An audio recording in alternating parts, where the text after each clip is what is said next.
Guys এখন কাজের মধ্যে ঢুকে গিয়েছি, ক্লাবে টিলাবে যাওয়ার সেরকম সময় হয় না। তো অনেক দিন পর তো কাল ক্লাবে গিয়েছিলাম।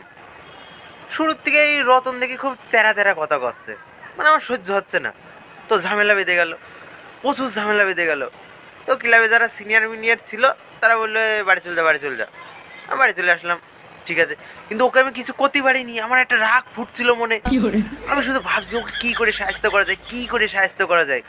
অনেকক্ষণ ভাবার পরে আমার মাথায় একটা বুদ্ধি আসলো। আমি আর দেরি না করে ফেসবুক খুলে ফেললাম।